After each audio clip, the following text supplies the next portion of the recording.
நீங்கள் பார்த்துக் கொண்டிருப்பது உங்கள் விஜய்.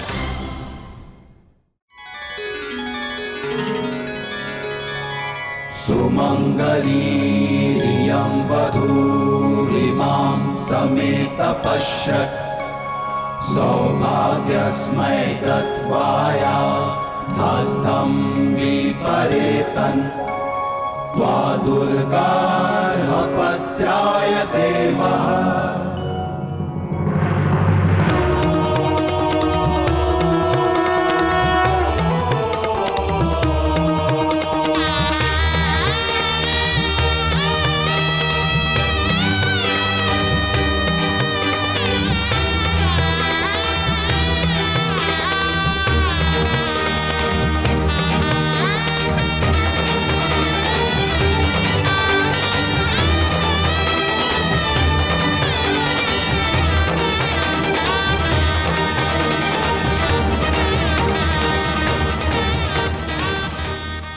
அன்பு திரௌபதி, இந்த மகத்தான காரியம் பெண் குலத்தில் எப்பெண்ணும் இதுவரை அனுபவிக்காத ஒன்றாகும்.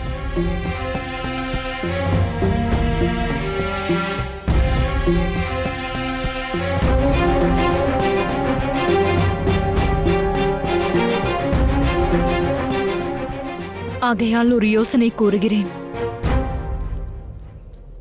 வரும் காலத்தில் என் புதல்வரின் நலனை நீ பேணிக் காக்க வேண்டும் என்று என் மனமானது எனக்கு உத்தரவிடுகிறது.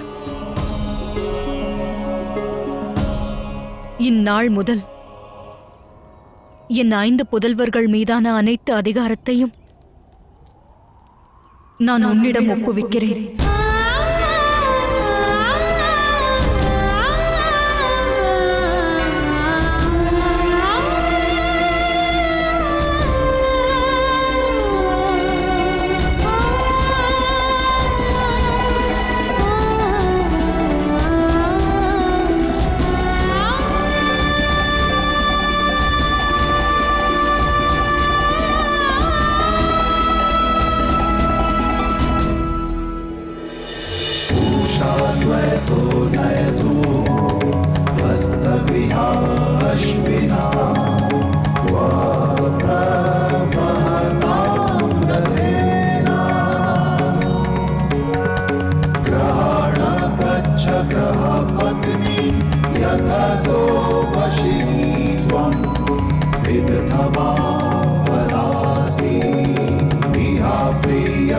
प्रजायाते समृद्ध्यतामस्मिन् ग्रहे गहीपत्याय जागृही वेदात्मा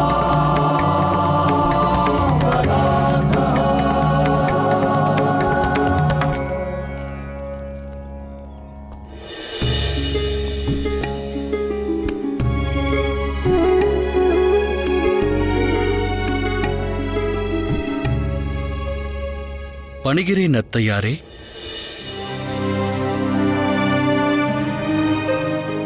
நலமுண்டாகட்டும்.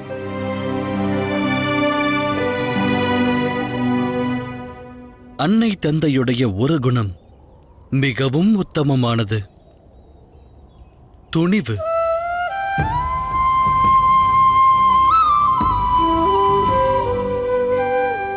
அத்துணிவினை தாம் என்றும் இழந்துவிடக்கூடாது.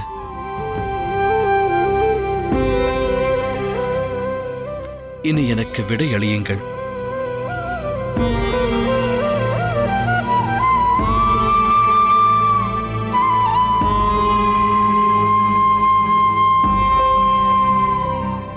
அனைவரது வாழ்விலும் ஒரு முக்கிய சம்பவம் நிச்சயம் நிகழும். அனைத்து கனவுகளும், அனைத்து ஆசைகளும், அனைத்து விருப்பங்களும் தகர்ந்து போகும் நிகழ்வு. திட்டமிட்ட காரியங்கள் எல்லாம் தரைமட்டமாகும். அச்சமயம் ஒருபுறம் தர்மம் இருக்கும், மறுபுறம் சுகம் இருக்கும். அந்நிலையையே தர்ம சங்கடம் என்பார்கள். தர்ம வழியினை மேற்கொண்டால் சங்கடம் உருவாகும். தர்மத்தினை தியாகம் செய்தால் சுகம் கிட்டும். சற்றே சிந்தியுங்கள். சிலருக்கு உறவுகளுக்கு விரோதமாக சத்தியத்தை உரைக்கும் நிலை ஏற்படுகிறது. தரித்திரம் தலைவிரித்தாடும் வேளையில் இலகுவாக களவாடும் மார்க்கம் சிலருக்கு புலப்படுகிறது. ராஜ்யத்தை ஆளும் ஸ்தானத்தில் வீற்றிருக்கின்ற ஒரு நாட்டின் அரசன் மூலமாக சில வேளைகளில் அதர்மம் பிறக்கிறது.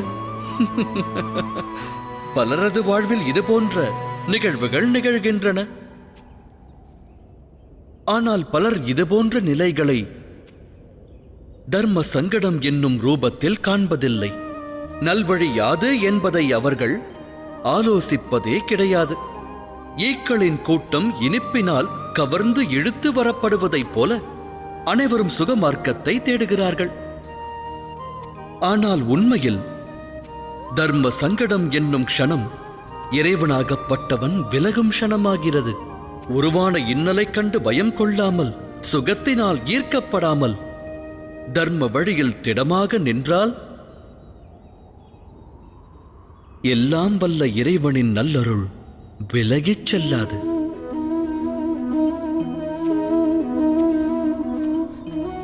காற்றோடு மோதும் மரத்தின் இலையானது மரத்திலிருந்து விடுபட்டு ஆகாயத்தில் காற்றோடு பறக்கிறது. காற்றுக்கு தலைவணங்கும் புல்லானது பூமியிலேயே நிலைத்திருக்கிறது. தர்ம சங்கடத்தின் வேளையில் நாம் சங்கடத்திலிருந்து விலகினால் சுகமானது கிட்டும், வாழ்வு ஆனந்தமாகும். ஆனால் எதிர்காலத்தில் விரக்தி உண்டாகும், ஆன்மா தரித்திர நிலையை பெறும். இறைவன் அருளிலிருந்து வெகு தொலைவு செல்ல நேரிடும். சிந்தித்து செயலாற்றுங்கள்.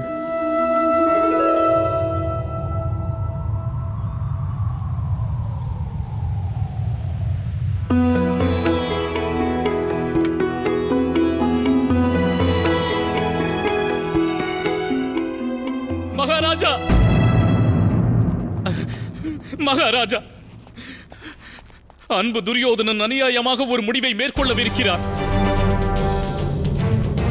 பெரும் அனர்த்தம் உருவாகிவிடும். அதர்மச் செயல் நிகழக்கூடாது சகோதரி.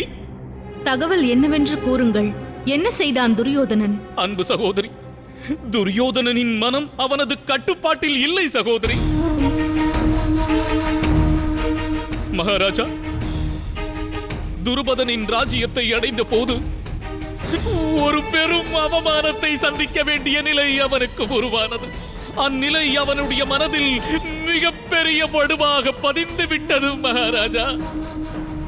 அதனை தடுப்பதற்கு நான் முயற்சித்தேன் மகாராஜா. ஆனால் இயலவில்லை. என்னால் தோல்வியடைந்து தங்களிடம் வந்தேன்.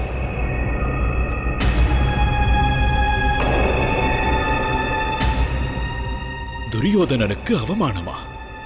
துருபதன் ராஜ்யத்திலா? ஆம் மகாராஜா, ஆம். அனைத்து அரசர்களுக்கும் இளவரசர்களுக்கும் அவ்விடத்தில் ஆசனம் அளிக்கப்பட்டது. ஆனால் அஸ்தினாபுரத்திற்கு கடைசி ஸ்தானம் தரப்பட்டது. அது ஒரு ஸ்தானமா மகாராஜா? அன்பு சகோதரி, நடந்த சுயம்பரத்திலும் அரசகுலத்தின் அனைத்து அரசர்களும் யுவராஜர்களும் முதலில் அழைக்கப்பட்டனர். ஆனால் அஸ்தினாபுரத்து இளவரசனை இறுதியாகத்தான் அழைத்தார்கள்.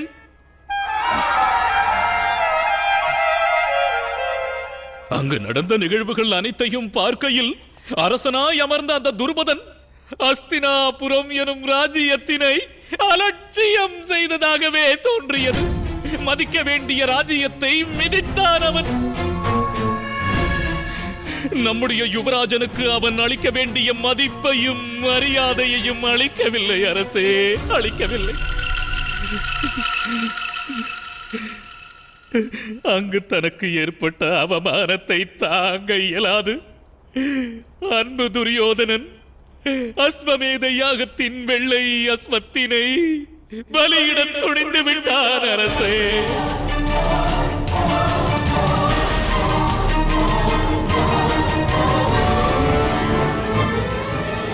அது பிரம்மஹத்தி தோஷத்தை விட மாபெரும் பாவமாகும் ஐயனே.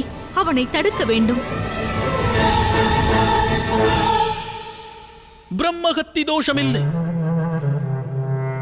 1,00,000 அந்தணர்களை கொல்வதை காட்டிலும் இது பெரும் பாவமாகும் அன்பு சகோதரி.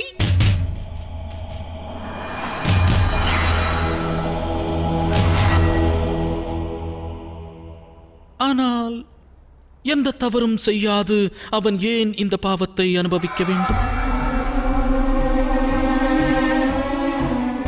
சரியான சமயத்திற்கு தன்னுடைய பலத்தினை வெளிப்படுத்தாதிருப்பதும் மாபெரும் பாவமாய் கருதப்படும் மகாராஜா.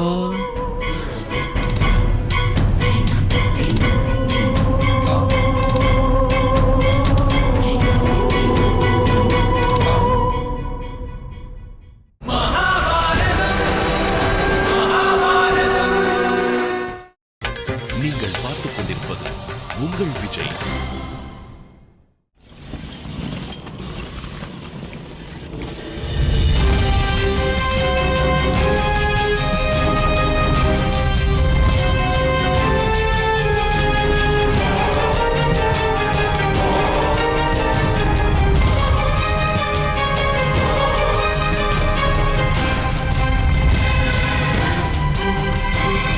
இனி தேவையில்லை இந்த அஸ்வம்.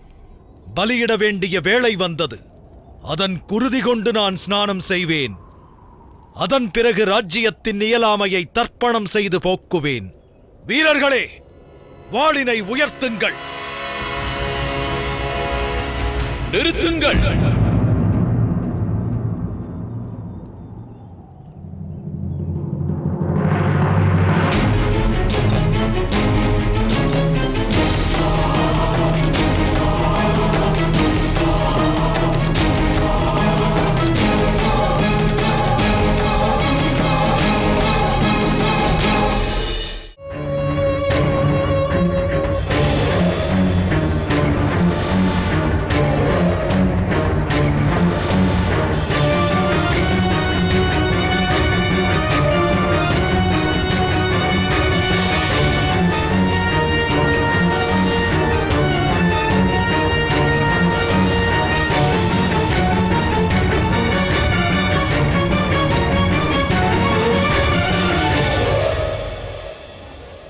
என்ன காரியம் செய்கிறாய் மகனே? அஸ்வமேத யாகத்தின் அஸ்வத்தை யார் ஆணையை ஏற்று கொல்ல துணிந்தாய்? பாஞ்சால அரசன் துருபதன் ஆணையை ஏற்று மாதா. வீரனே, வாளினை உயர்த்துவாயாக. இந்த மூடச் செயலின் காரணம் என்ன புதல்வனே? அஸ்வமேத யாகத்தின் அஸ்வம் அகண்ட ராஜ்யத்தின் பலம், வீரம், மகத்துவத்தின் அடையாளம். அதை வதைப்பது தவறான செயல்.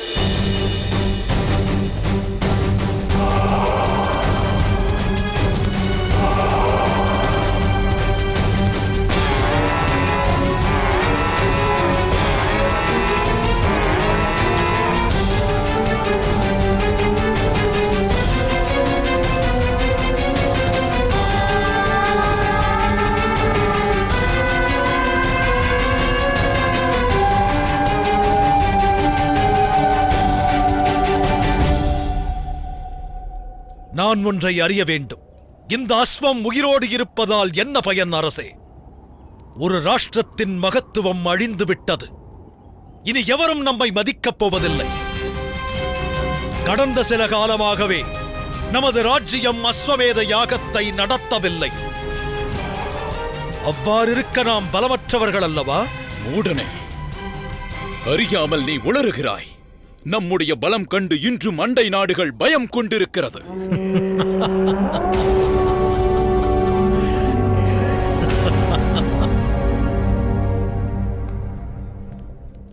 அது தம்முடைய கற்பனையாகும். பூமியில் விழுந்த கலசம் பவித்திரமற்றதாகும். கர்ப்ப கிரகத்தை விட்டு வெளிவந்த விக்கிரகத்திற்கு எவரும் பூஜை செய்வதில்லை. கலசமானது ஆலயத்தின் உச்சியில் இடம்பெற வேண்டும். விக்கிரகம் கர்ப்ப கிரகத்தில் இருக்க வேண்டும். ராஜ்யத்தின் மகத்துவமும் என்றும் ஓங்கி இருக்க வேண்டும். அஸ்வமேத யாகம் நடத்தப்பட வேண்டும். அன்பு தந்தையே, நாளையே தாம் இந்த வெள்ளை அஸ்வத்தை விடுவிக்க வேண்டும். எந்த நாட்டு அரசன் இதை பிடித்து நிறுத்துகின்றானோ, நான் அவனோடு சமர் செய்து வென்று சந்திர வம்சத்தின் பெருமையை நிலைநாட்டுவேன். துரியோதனா, அது இயலாத ஒன்று மகனே. உன் தந்தை அபிஷேகம் ஏற்காத அரசர்.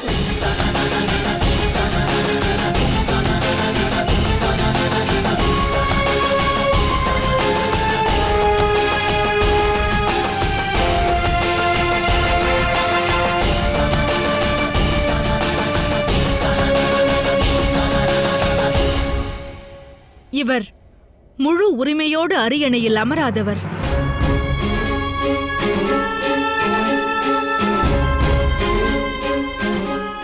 அஸ்வமேத யாகத்தை நடத்தும் அதிகாரம் இவருக்கில்லை.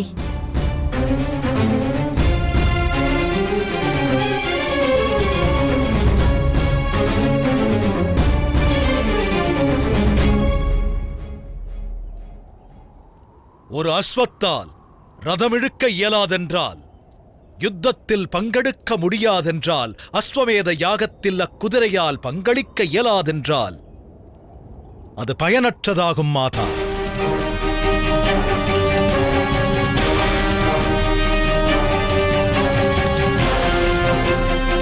தந்தை ராஜ்ஜியத்தை பேணிகாத்தார் என்பது உண்மை. அதனுடைய மகத்துவத்தினை அவரால் பேணிகாக்க இயலவில்லையே தாயே. அவ்வாறிருக்க அரியணையை அலங்கரிப்பதன் பொருள் என்ன? நாளை காலை எனக்கு ராஜ்யாபிஷேகம் நடத்துங்கள் மாதா. நாளை மறுநாள் ராஜ்யங்கள் அனைத்திற்கும் அஸ்வமேத யாகத்தின் செய்தியை அறிவிப்பேன்.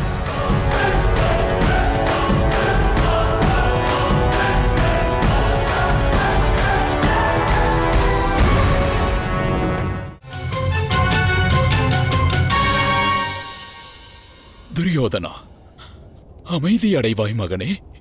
தற்சமயம் பிதாமகர் ராஜ்யத்தின் ஒரு முக்கிய பணியாற்ற வேறு ராஜ்யம் சென்றிருக்கிறார். அவர் ராஜ்யம் திரும்பியவுடன் அவரோடு ஆலோசித்து ஒரு நல் முடிவை எடுப்போம் மகனே. ஆலோசனையா? ஆலோசிப்பதால் பிரயோஜனமில்லை தந்தையே. ஒரு புஷ்பம் பூப்பதற்கு முன்னால் ஆலோசிப்பதில்லையே.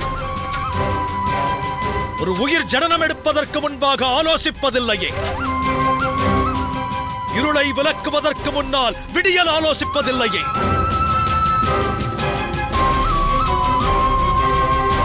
அவ்வாறிருக்க தன் மகத்துவத்தை ஒரு ராஜ்யம் வெளிப்படுத்துவதற்கு ஏன் ஆலோசனை? தந்தையே, அஸ்வமேத யாகத்திற்காக நான் சங்கல்பம் செய்தேன். அதிவிரைவாக அது நடத்தப்பட வேண்டும். பட்டாபிஷேகமானது எனக்கு நடக்க வேண்டும் தந்தையே.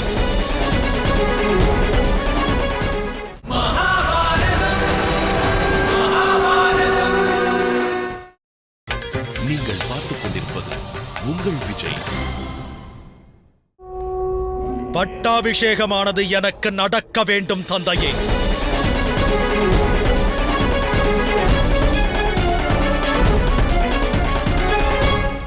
யாமிருக்கும் வேளையில் அது நடைபெற்றால் உன்னுடைய தந்தையான அரசரும் நானும் கானகம் நோக்கி துறவறம் மேற்கொள்ள வேண்டும்.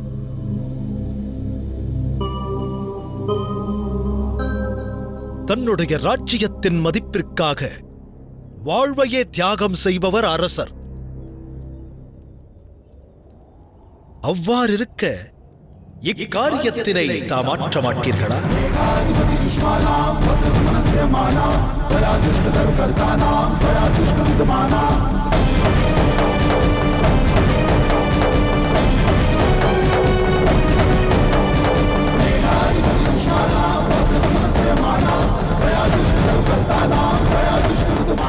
தந்தையே, என்னால் இந்த அவமானத்தை ஏற்று வாழ இயலாது. எனது முடிவினையும் நான் கூறிவிடுகிறேன். உயர்ந்திருக்கும் கூறிய வாழ் அஸ்வமேத யாகத்தின் வெள்ளை அஸ்வத்தின் சிரத்தினை நிச்சயம் கொய்ய வேண்டும். அகிலம் போற்றும் பாரதம், இது இணையில்லாமா காவியம். இல்லையென்றால் நாளை என்னுடைய பட்டாபிஷேகம் நடக்க வேண்டும். விளையும் போரினில் சத்தியம் வென்ற